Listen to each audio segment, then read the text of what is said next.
We know everyone and everyone knows us. Harry rubbed her tight shoulder muscles. The temperature had dropped dramatically. Well, okay, let's brave Mim, the Jefferson expert. They opened the door, slipping in just as the huge clock perched over the entrance notched up 7 p.m.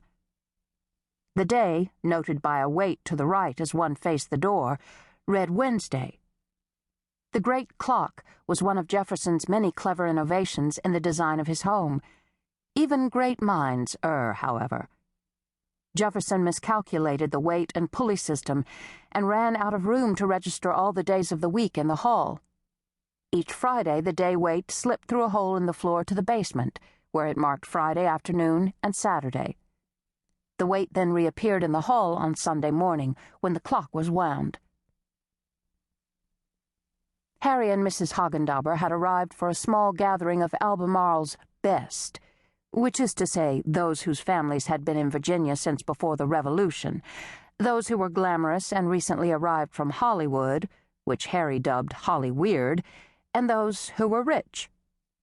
Harry fell into the first category, as did Mrs. Hagendauber. As the postmaster, Harry preferred the term postmistress, of the small town of Crozet, Mary Minor Haristeen would never be mistaken for rich. Marilyn Sanborn, known as Mim or Big Marilyn, clasped and unclasped her perfectly manicured hands.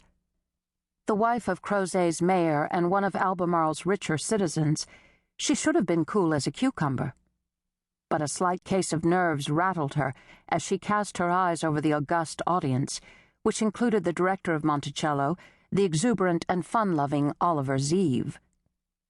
The head of archaeology, Kimball Haynes, at 30 quite young for such a post, stood at the back of the room.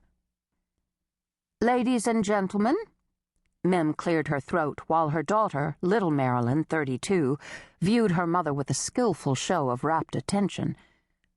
"Thank you all for taking time out from your busy schedules to gather with us tonight on this important occasion for our beloved Monticello." "So far, so good," Mrs. Hagendauber whispered to Harry. "With the help of each one of you, we have raised $500,000 for the purpose of excavating and ultimately restoring the servants' quarters on Mulberry Row." As Mim extolled the value of the new project, Harry reflected on the continued duplicity that existed in her part of the world. Servants. Ah, yes, servants, not slaves. Well, no doubt some of them were cherished, beloved even, but the term lent a nice gloss to an ugly reality, Mr. Jefferson's Achilles' heel.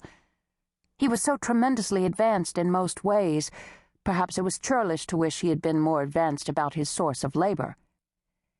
Then again, Harry wondered what would happen if the shoe were on her foot. Would she be able to refuse a skilled labor force? She would need to house them, clothe them, feed them, and provide medical care. Not that any of that was cheap, and maybe in today's dollars it would add up to more than a living wage. Still, the moral dilemma if one was white, and Harry was white, nagged at her. Nonetheless, Mim had provided the driving energy behind this project, and its progress was a great personal victory for her. She had also made the largest financial contribution to it. Her adored only son had sped away from Crozet to marry a sophisticated model, a flashy New York lady who happened to be the color of café au lait. For years, Mim had refused her son entry to the ancestral mansion, but 2 years ago, thanks to a family crisis and the soft words of people like Miranda Hagendauber, Big Marilyn had consented to let Stafford and Brenda come home for a visit. Confronting one's own prejudices is never easy, especially for a person as prideful as Mim, but she was trying, and her efforts to unearth this portion of Monticello's buried history were commendable. Harry's eye swept the room. A few Jefferson descendants were in attendance. His daughters, Martha and Maria, or Patsy and Polly as they were called within the family, had provided T.J. with 15 grandchildren. Those surviving out of that generation, in turn, provided 48 great-grandchildren.